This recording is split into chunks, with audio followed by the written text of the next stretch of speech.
Joining us now is North Star Bet's own Steven Psihogios. Stevie, championship weekend is in the books. We have our Super Bowl 58 matchup currently on North Star Bets.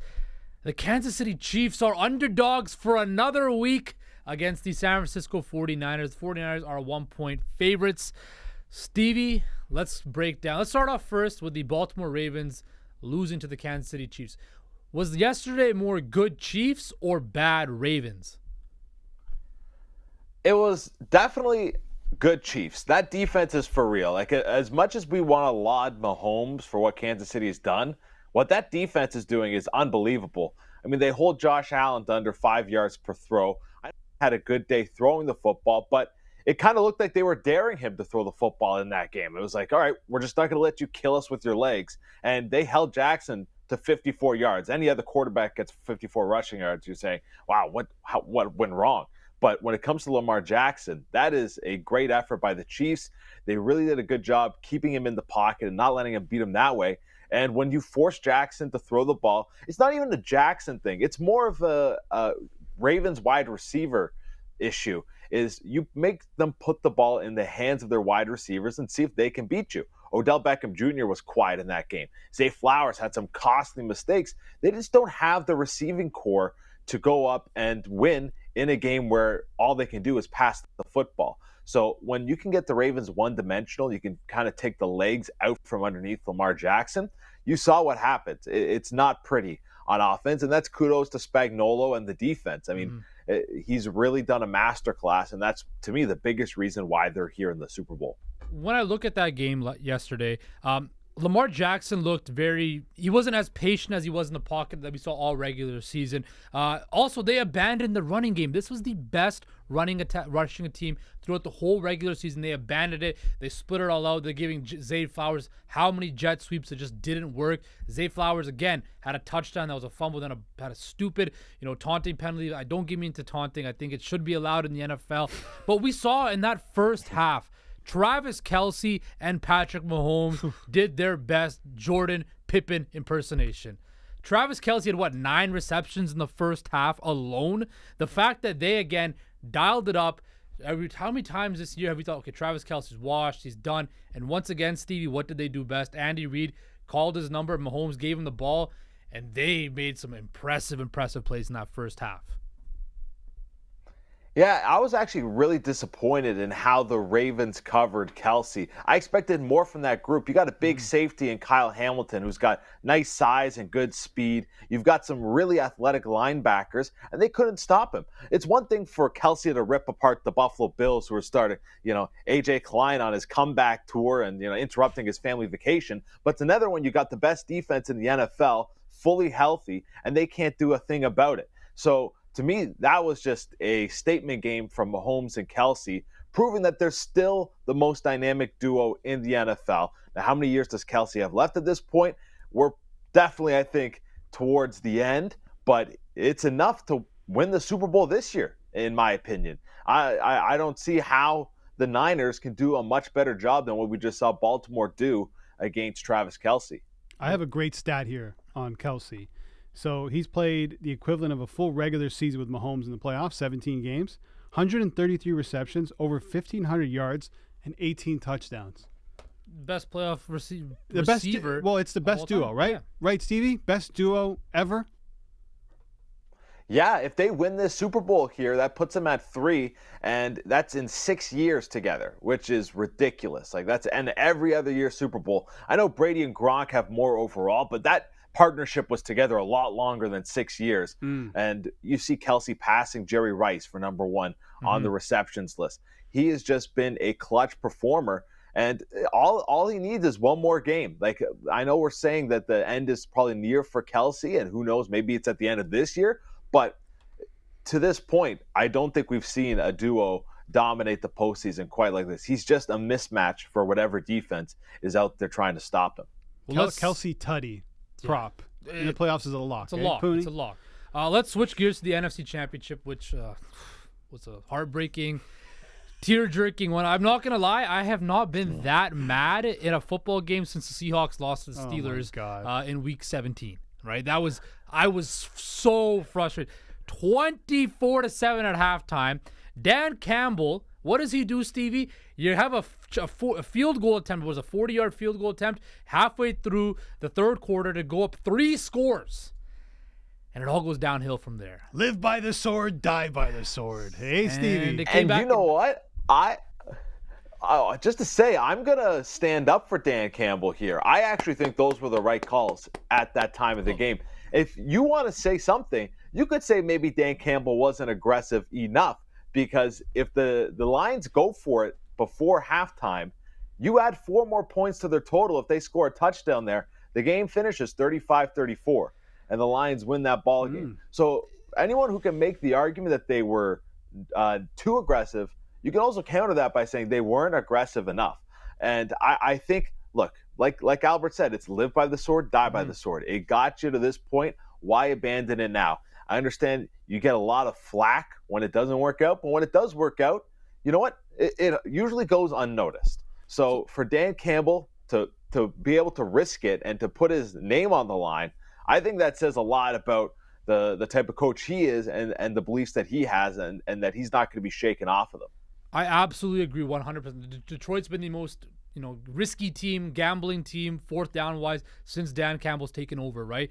But you're in the NFC Championship game. You're up 2 scores. You can go up 3 scores. You're already a 7-point dog. You're on the road. You kick that field goal, and you could blow the air out of that building right away. But then you gave the defense some momentum. What happens right after? They get that bounce from God that, bounce off the Detroit Lions' chest into Ayuk's hands.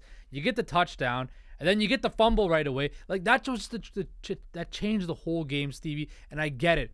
In the regular season, it's great to be hyper-aggressive. I love it. But in the NFC Championship game with a Super Bowl berth on the line, don't you think you just got to take the points, especially in playoff football? Well, I'll ask you this. Do you trust a kicker who's bounced around teams over the last 3 years, nicknamed the Money Badger, who has not been the Money Badger, Michael Badgley, to make 2 45-plus yard field goals? Or are you going to trust this offense, which has been one of the best in the league all season long, to get you 2 and 3 yards respectively? Because those were not gimme field goals. Those weren't gimme. At the end of the day, everyone could say, yeah, you take the points. Well, can you get the points? Do you have the guy to get? This isn't Tucker. This isn't Butker. We're talking about Michael Badgley. It's not an automatic kick from 45-plus yards out. All right, let's go to the San Francisco side of the game. Brock Purdy. This is what I was waiting for. Brock Purdy, 20 for 31. Threw a horrible pick in the first half. What a disgusting pick. The pocket collapsed. Just threw it right to the Lions. That was beautiful. The guy won the game, and this is what you're talking about. The first thing he brings up is the pick. Like, what are we doing? The whole game. Second half, Brock Purdy turns into Michael Vick. 48 yards rushing. It seemed like nobody could touch him. Stevie, he managed the game very well for the San Francisco 49ers, and they ended up winning the game. And when you got Christian McCaffrey running for 4.5 yards per carry, you got Debo, you got all that. What was your biggest takeaway from the San Francisco 49ers side of the game? And now they head into the Super Bowl as the favorites. My biggest takeaway is that this 49ers team shouldn't be in the Super Bowl. They probably should have lost to Green Bay, and they definitely should have lost to Detroit. They found a way to win both games. But look, if you think you're going to get any breaks against Andy Reid, Patrick Mahomes, and the Kansas City Chiefs, you're dead wrong. This team does not miss a break. The Chiefs get every break in the book. So for the 49ers, I think they're in big trouble, because this is a team we've seen just get out by the skin of their teeth twice.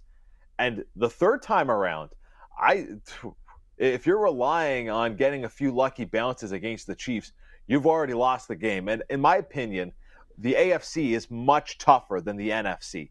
No offense, but if you take the best quarterback in the NFC, let's call it Jalen Hurts. He's the 5th, maybe the 6th best quarterback in the AFC.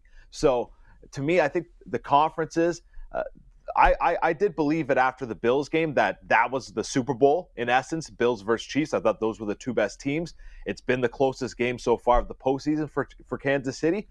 So I'm not giving the Niners much of a chance here in the Super Bowl, if I'm being honest. And you got to show some love to Chris Jones, right, who was great. And this is how, I don't know if you guys feel the same way, but this is how I look at Patrick Mahomes. When I see Mahomes in the playoffs and when games matter, I see Tom Brady. And every time I see Tom Brady in his prime or even near the end of his career, I'm giving the benefit of the doubt every single time to Tom Brady. Now, I think that's where we're at with Patrick Mahomes. You put him in a big game, he'll get it done one way or the other. And honestly, that's probably the biggest compliment I could pay this Chiefs team. And I don't see any team in the NFL that can get past these guys, Stevie. I'm with you.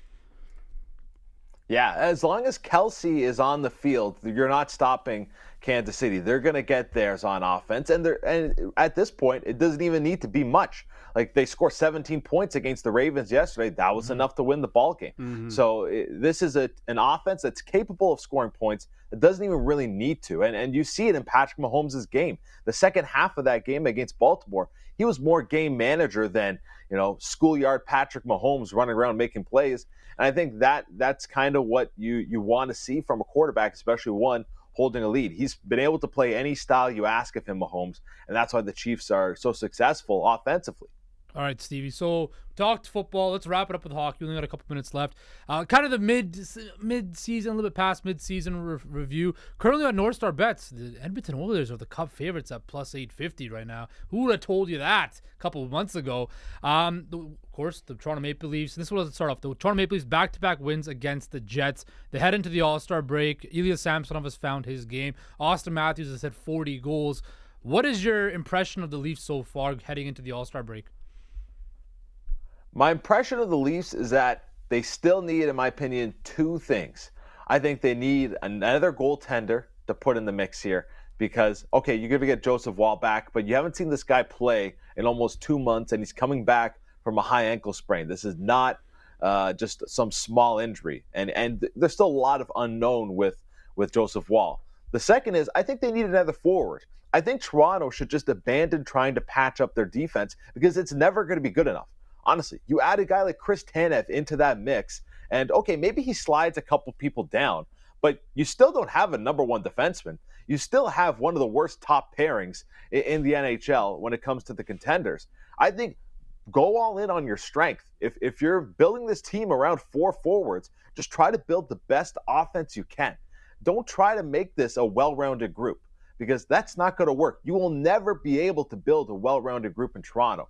Get me another goalie who I can rely on because as quickly as we build Ilya Samsonov up, we're going to tear him down. It'll take 2 bad starts until we're wondering if this guy's going to be sent back down to the AHL again.